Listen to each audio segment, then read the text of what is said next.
Well, hello everyone. It's Lisa Turner here from Psychacademy, and we're a spiritual and consciousness awakening organization, and we specialize in training professional coaches and practitioners. And today I want to talk to you about our spiritual tipping point and where we are as a species evolving to our next level and how this affects you. And I'm going to share this idea of, are we ready to serve or surf the awakening wave that's coming? So please feel free, if you are here, to let me know you are here. You can pop a little "Hi, I'm here" comment in the chat box, or whatever you call it, the comments box. If you like this video, please tag someone, share it with someone, or just click the like and love button. You are very, very welcome. Seeing lots of people diving in, so it's good to be here. Good to see you here. So if you've watched some of my other videos, I've been talking recently about this idea of how we are as a species at the tipping point of a next level spiritual awakening. And I'm going to share with you very quickly a model of spiritual awakening that I've been talking about for quite a while, but I'm going to share where we are in this model right now and how we've gone beyond where if you've heard me talk about this previously, I'm going to share with you exactly where we've gone beyond to and what's coming next, and the things that you can do to serve yourself and others, and why that's so critical. What I call the 4 C's. So everyone, it's like a running joke in my business that I'm terrible at spelling. Sometimes people come to me and go, I don't even know what word you mean here, Lisa. And I spell success with 4 C's, and we'll discover why. The 4 C's of success. So first of all, the model. Where are we now? What the heck is going on in society? Why is there so much nonsense? Why are there so much division, so much separation? And what can we do to reunite and reconnect with ourselves and with each other? So about 100 years ago, first of all, there was another pandemic. And we've been talking about the similarities with the previous pandemic. So there was a pandemic, there were 2 world wars and a recession. People didn't have enough food to eat. They didn't have anywhere to live. And people demanded change. They really demanded it. And they got it. So we had council housing. We had National Health Service. We had a massive rebuilding. We had a massive, like a real underpinning of let's get our basic survival needs met. So this is the base chakra of society being activated. So the base chakra, or the root chakra, is about survival, structure, our very needs for life being taken care of. So it's our survival needs: food, shelter, just getting enough to, enough food and somewhere to live. Then what happened was that there was this kind of became a bit excessive, and there was this period of time in the 50s where it was very restrictive. Lots of regulations. You had to have you grew up, you went to school, you got married, you had your 2.2 kids, you went to work, you died, or you retired if you're lucky first. And so it was very restrictive. You had to behave in a particular way. You had to do things in a particular way. And as a result, people started to rebel against this restriction. And so we had the 60s. I'm a child of the 60s. So there's a bit of a sexual revolution, but it was more than just a sexual revolution. It was an explosion of creativity, of culture, of art, of sexuality. And this is the sacral chakra of society. By the way, if you don't know what chakras are, just really, really briefly. So chakras are an energy center. They're non-physical. They refer to qualities of behaviors, attributes of life, and kind of an evolutionary stage that we go through. Some people say that there are parallels with Maslow's hierarchy of needs. There are certainly parallels, and there's also more. So the 60s, this is the sacral chakra of society being activated. And by the way, I call this Project Theos. And I call it Project Theos because project means we project Theos, and Theos stands for the evolution of society. Also stands for something else, which I'm going to share with you in just a minute. So sacral chakra is about sexuality, pleasure, flexibility, flow, fun, joy, being ecstatic. You could also think about this as an ecstatic leadership evolved, where people led. And if you think about the people who were powerful at that time, they were joyful and fun leaders.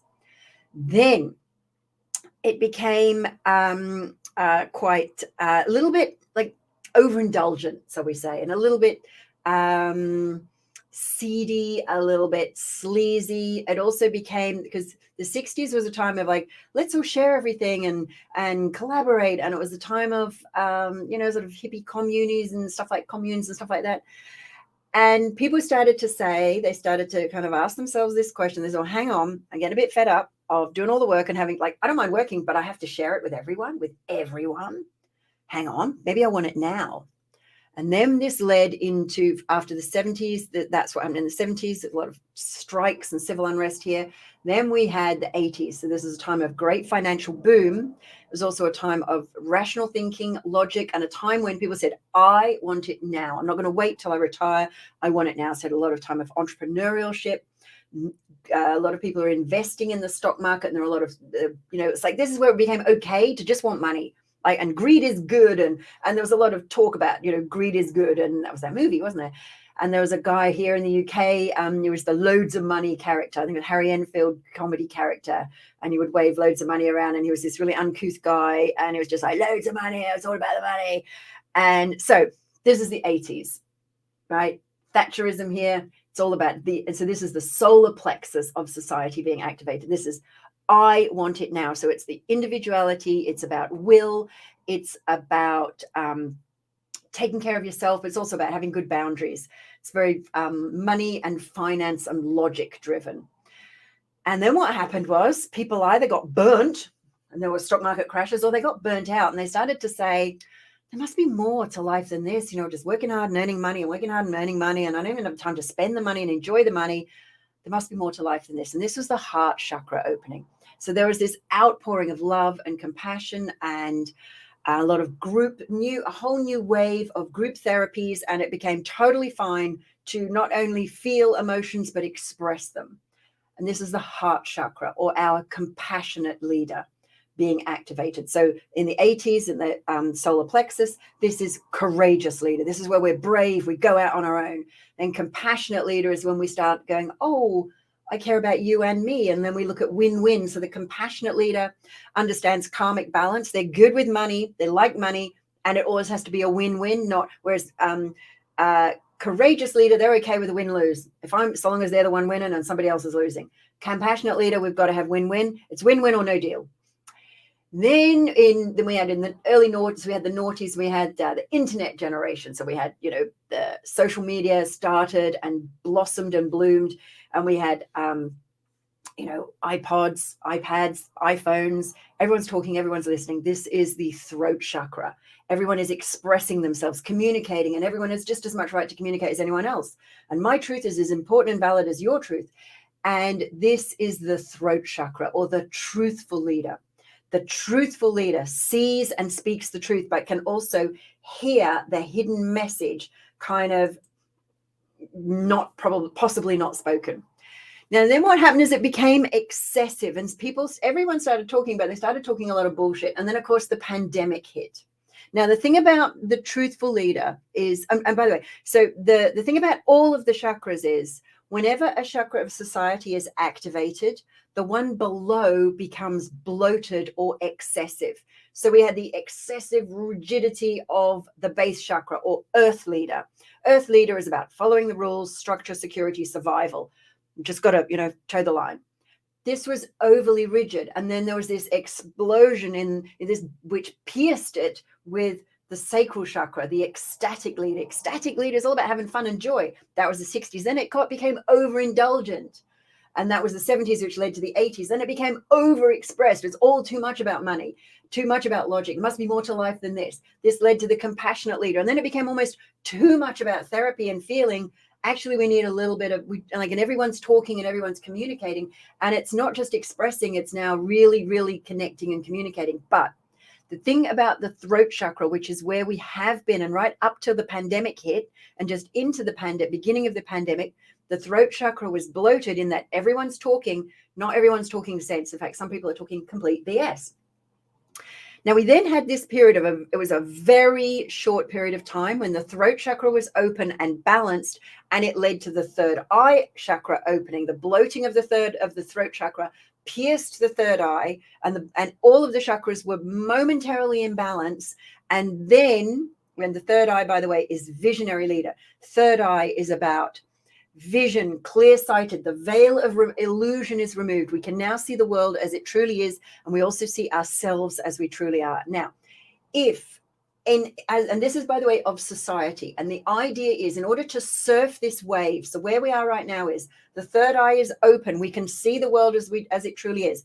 You know, the corruption is becoming exposed. Our separation and how that doesn't serve us is becoming massively exposed. And, you know, people are noticing where we're being lied to, but also where people are being lied to about who's lying. And so we can see the real truth behind the lies of the lies of the lies. And this is the visionary leader. Now, we had this golden time, which only lasted for probably a few short months at the beginning of the pandemic, when everything was opened and balanced before the third eye went straight into being overexpressed. And by the way, as we move up that chakra column, each chakra opening kind of pivots the next one. Like the move through becomes very, like when we open a chakra, it becomes very quickly open and often overexpressed. We're moving through things faster and faster. And you probably notice this. Now, when we're in an overexpressed visionary leader, so a balanced visionary leader, this is someone who they make accurate predictions. They can see the world as it truly is. They can demonstrate real, tangible spiritual powers. They can do things like out-of-body travel, remote viewing, channeling. They no longer experience themselves as being separate. They experience unity, but not intellectual unity. Oh, yes, I can understand our differences. Real unity. They go, oh, your pain is my pain. Your joy is my joy. I'm going to experience joy so that I can spread joy. I'm going to enable you to experience joy so we can all experience joy. And let's all do something to create a world that's better. This is why now we're realizing as a species what we need to do and how collaboration is the way forward. Because here's the thing about an overexpressed throat chakra is about separation. It's about individuals. Each chakra has got like a polarity. So the base chakra, individual, sacral chakra, group, solar plexus chakra, individual, heart chakra, compassionate leader, group, throat chakra, individual, visionary leader, third eye, group, unity. So this is why we're going into unity now. And those people who are still stuck in the them and us, they're, you know, that they are wrong, and, you know, they're vaxxers, anti-vaxxers, this political party, that political party. We get to vote tomorrow, by the way, here in the UK, on our councillors. So, you know, it's them and us. It's pandemic believers and COVID deniers. And you know, I'm not, like, it's just them and us. And there's no, like, what if, because here's what I think. When you get to the third eye, you actually realize, oh, we're both wrong. We're both right. But maybe not in the way that we even thought we were right or wrong. So here we are in this overexpressed, there's an element of overexpressed visionary leader. So when a visionary leader, that power center is overactive, the way this shows up, by the way, if you've got any comments, and let me know what you think of this. So when you have an overexpressed visionary leader, this is where you get delusions, paranoia, and a lot of confusion. You get people being fearful and trying to instigate fear, and you get these real paradoxes. I'm going to try and be very neutral about this, but it does sound a little bit contradictory. So we had the COVID deniers saying, I'm not going to buy into fear. And then they immediately came back with, notice I'm saying they, and I was like, so it was then immediately said, like, we then said, oh, I'm not going to buy into the fear, but actually you should be afraid of everyone who's been vaccinated because they're shedding viruses or they're shedding something that's going to lead to blood clots. But I'm not going to buy into the fear of COVID. I'm going to buy into the fear of the vaccine. Notice the paradox there. And by the way, I'm not saying anything is right or wrong. You make your own decision, because it's like, and by the way, you'll realize pro-vax, anti-vax, COVID deniers, and, you know, like, COVID isn't that deadly. COVID is really deadly. They're both wrong. They're both wrong, right? And they're both right. And I'm not, like, that's probably for another video. So, but what you get with an overexpressed third eye, overexpressed visionary leader, is they can't see the true vision of purity. You can't see the both right, both wrong.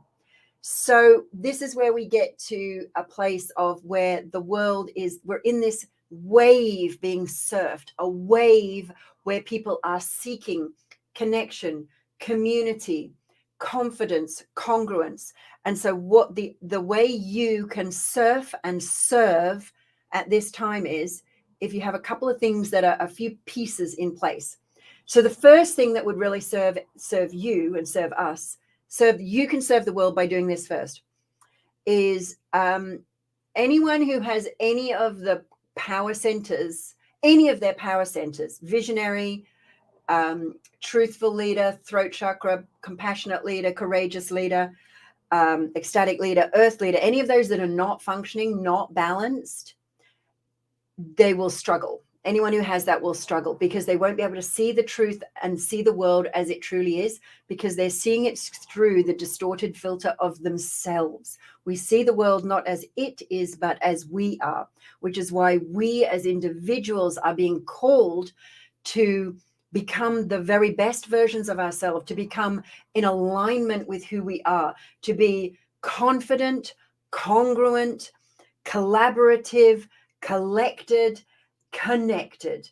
This is where our 4 C's come in. So what we need is the 4 C's of a conscious leader. So maybe there's more than 4, actually. I think there's 5 C's. So the first is consciousness. We need to be conscious of who we are, where we need to expand, where we need to grow. We need to be truly conscious of ourselves and others. So Angela said, for each of us to be right or wrong, we'd all have to turn MSN off. MSM, what's that? Mainstream media and internet. If we all do this, nobody would know anything and we'd walk right into the evil that's planned.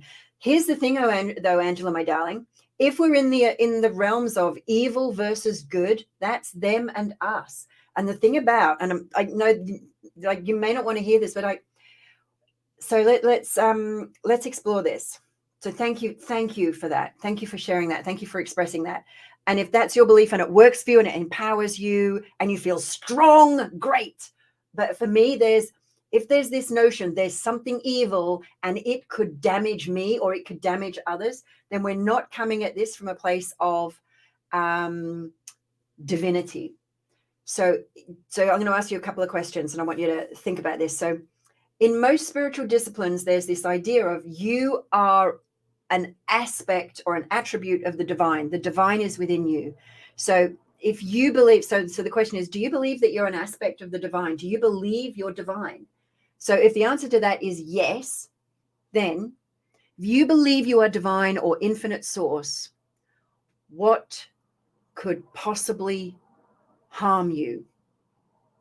If you believe you are infinite, what is there in the world that you might label evil that could ever harm you, other than your belief that something could harm you? And that's what I said about the first C of consciousness. And that is, we see the world not as it is, but as we are. And if you have all of these power centers activated and you can truly have this clear vision, you will see that there is a divine logic to things. So let's have a read of what people are saying. Sam says, hi Sam. Katie says, we're all co-creators. Yes, this is what I'm saying. We see the world not as it is, but as we are. Unity comes from accepting each other's and not being afraid of differences of opinions. Yes, it's almost like we're terrified to disagree and we're terrified to be disagreed with. And you know what? I did what I believe is a courageous thing when, the post here was, that if we'll walk into the evil that's planned. Well, I don't believe that evil could damage you. I don't believe it could damage me. I believe that as when you are truly conscious of yourself as divinity, nothing can harm divinity. It's just not possible. You're not broken. You're not weak. Don't buy into the fear of anything. Don't buy into the fear of evil, the notion of good and evil, good versus evil, and evil must lose and good must win.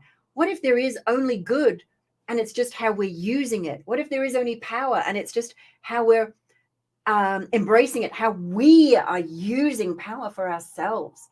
So the first C, it is 5 C's. I'm pretty sure it is 5. And maybe we'll go more. Maybe there'll be more.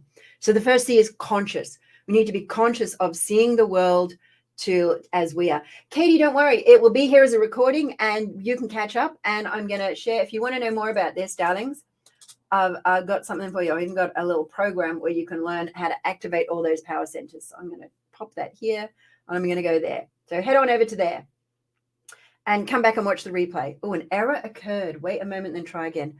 I hate it when I get that. That's really annoying. I don't like errors. Okay, never mind. All right, 5 C's. First C, consciousness. We see the world as we are, not as it is. And when we see anything, anytime we see anything we don't like, that's time to go within and go, oh, okay, I'm going to clear that up. Next is competence. You need to know what you're good at. You need to know what is your purpose. And you will naturally be good at what is your life's purpose. And if you're not yet, and but like you might have a natural talent, but you'll also naturally desire and yearn to learn it. You will naturally, like, you don't need to make someone who really loves music play the piano. You don't need to make them practice. If they're like, they naturally love music and that's their purpose, to make music, they will bash away at the piano until music happens, and they will want to get lessons and they'll ask a ton of questions.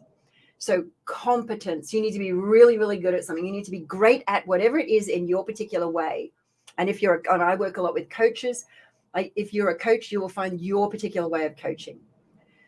Then the next thing is you need to have confidence. Now, one of the things, people mix up competence with confidence, and they think, oh, the reason I'm not confident, they either think the reason I'm not confident is because I'm not good enough, so I need to train harder.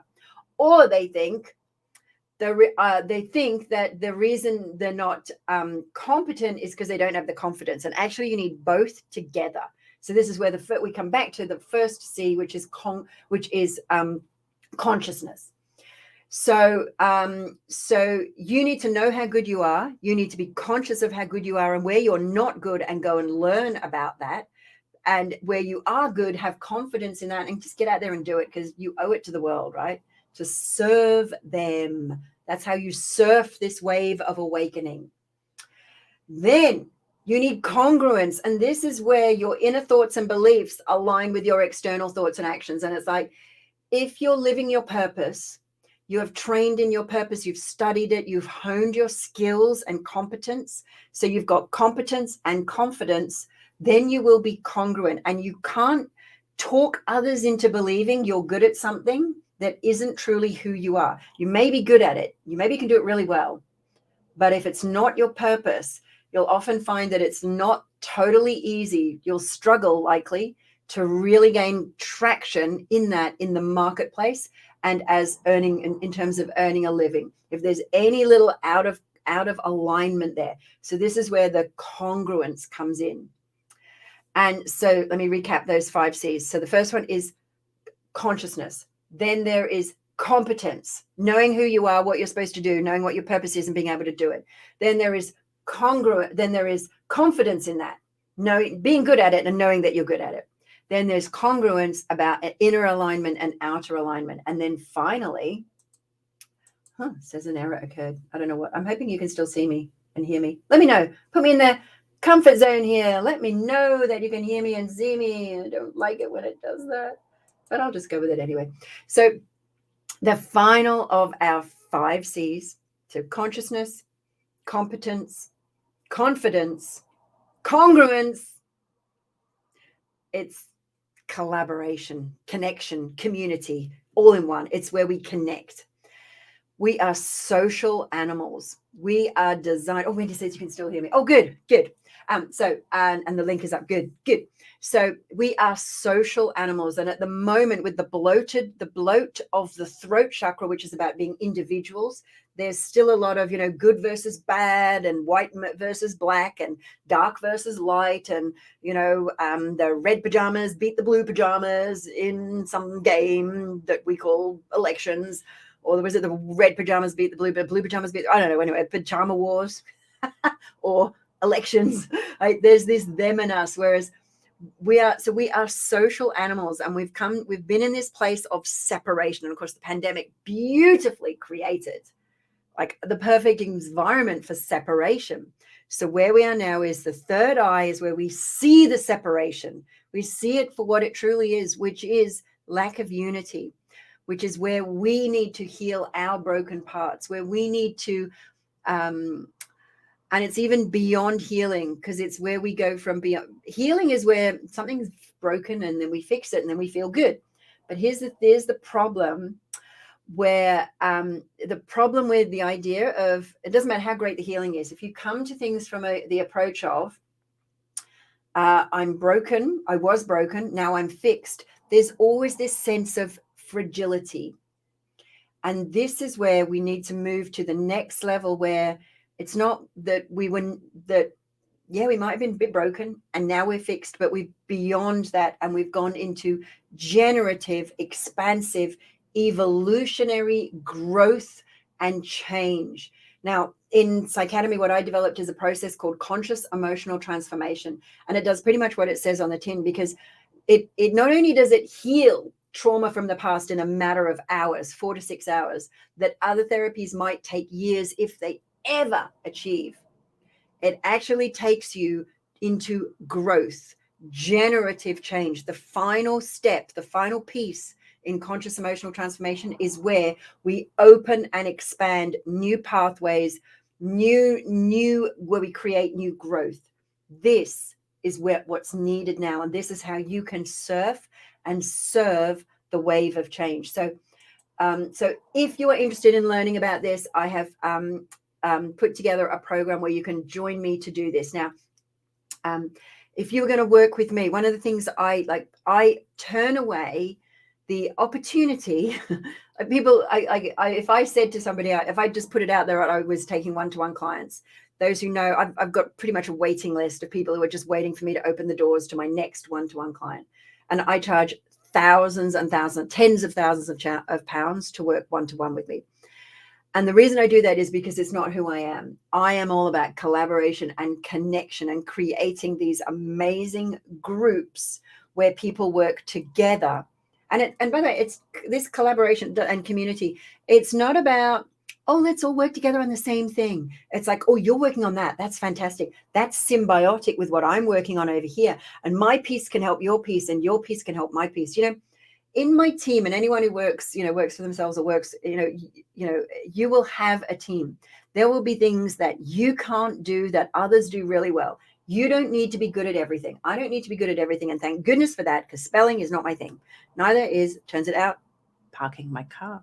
I'm not going to say any more about that. It is fixed now, and it's beautiful. That's all I'm going to say. So Rebecca said, I've worked out, I'm loving teaching and mentoring. I feel excited at work. Oh, that's beautiful. That's exactly what I'm talking about. So if you want to get with other like-minded people who are evolving and growing and want to become and surf and serve this wave of awakening, and you want to do that by activating all of your leadership and spiritual power centers, here is how you can do this. You can join us on Project Theos. Because so Theos stands for the evolution of the species. It also stands for our divinity, our source within us. Sorry, I got so excited there, I hiccuped. So it stands for Theos is the Greek word for God. So Project Theos also stands for project, as in project out, source. Here's the thing. If, bringing it back to consciousness, if we see the world not as it is, but as we are, if we know ourselves to be divine, wouldn't it make sense? If we know ourselves to be divine, then wouldn't it make sense that the more aware we are of our own divinity, the more perfect and beautiful and divine we'd experience the world, which is why I'm gathering together a group of beautiful, powerful, empowered, empowering, collaborative, supportive people who want to activate their own power centers. And here's what we're going to be doing on this program. So the first thing we're going to be doing starting next week is you are going to discover your life's purpose and soul name. So my soul name is I am the divine liberator. Oh, that's a bit strange. It's not my strap line. I don't put it in my marketing. But what that means is I assist people to liberate their divinity within. That's what I'm really good at. And I've developed a whole bunch of tools and techniques that will do that and enable people to do that for themselves. And I teach it so they can do it for others. That's one of the reasons I don't take on a lot of one-to-ones, because I want to get this out so others do it. Anyway, so you'll find your soul's name and soul's purpose. Then what we're going to do is we're going to take you through a live, complete release through our conscious emotional transformation. So you'll be completely clear, completely aligned. Every single piece and like every single bit of trauma from your past will be gone. We're going to do that as a full live release. Then we're going to activate each of your power centers. Earth leader, we're going to activate the earth element within you so you can become grounded, practical, pragmatic, and get your money shit cleared. Oh, your money stuff dealt with so that you have that solid foundation, because then we move into ecstatic leader. It's really hard to experience joy and ecstasy when you are so really hard to experience that ecstatic leadership with when you are, and joy when you haven't got your money stuff taken care of. Then we're going to work on your courageous leadership. So work on your ecstatic leadership. You can experience joy, flexibility, fun, creativity, and we're going to activate the water element. Then we're going to work on the on our courageous leadership. This is where you work on your individuality, your identity, your willpower, your inner strength, your courageousness, being gutsy, having good boundaries. Then we're going to work on your compassionate leader, where you can work on the win-win exchange, the balance of that. Then we're going to work on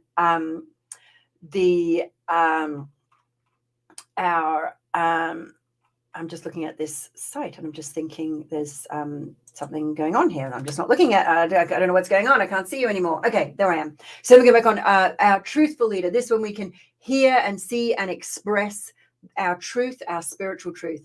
Then we're going to on our and hear it as well. So both express and hear the truth, our truthful leader. Then we're going to work on the visionary leader. This is where you create your clear vision for your future and the world you want to live in. Clear everything that's stopping you live that. We're also going to, and in each power center, we're going to activate a different leadership, different element. So we're going to activate the earth element, the water element, the fire element, the air element, and then the ether element or the spirit element. Then we can activate visionary leader. You can see your clear vision for the future. And finally, hey, Deborah, then finally, we're going to be activating and enabling you to step into your conscious leadership. And this is where you experience yourself as this being and doing and having, and it's an initiation into the I am presence. So if this is something you want to do, head on over to there and enroll. And this is where you can learn how to do that, I believe. And if it's not the right link, I will make sure I get that right link to you. I will drop it in the comments. So if you have any questions, any thoughts, let me know, and I will just hang out here and I will just look and read and see what the comments are, and just having a little look. And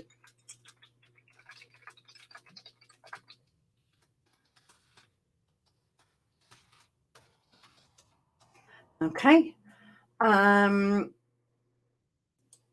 So any other questions and comments? So what do we got?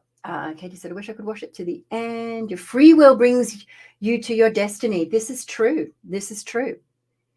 This is true. So, all righty. Oh, somebody said, very well communicated. Thank you. Even though I kind of lost where I was in the middle there, but I just love you anyway. See, here's the thing. You can't activate the one above until the one below is active. So, and this is true both of us as individuals, but also us as a society. So until you've got your money taken care of, your foundations, your roots, you can't experience joy. It's really hard to have fun if you're worrying about the bills. Then when you've got flexibility, it's like you need that flexibility, but it's really hard to experience your individuality if you haven't got that support of a tribe, of a community, and that, you know, if you're not able to have that fun, then, and that ecstasy, and to be flexible, because one of the things about being courageous, as a courageous leader, you also need to be flexible. Then it's really hard to be compassionate if you don't know who you are, if you haven't got a strong sense of identity. If you have that strong sense of identity of self, of knowing who you are, then you can feel compassionate. And then here's the really interesting, it's really hard to hear others' truth when you haven't got compassion for yourself and others, when you haven't got the win-win balance worked out. And it's also really hard to see things as they truly are when you're still in separation. So I hope you like that. I hope you like my little Facebook Live. So these are the 5 C's of a conscious leader, which is consciousness, confidence, competence, collaboration, connection, congruence. That's 6. Connection and connection and collaboration are the same one. Rebecca says Project Theos is a fab name. Thank you. I like it too. So till next time, till I see you when I see you, huge love. Go and be amazing. Go and be who you are and see the world where every time you look out at the world, what do you see? Is it as you want? And if it's not, change yourself, change the world. Have a great life. See you when I see you.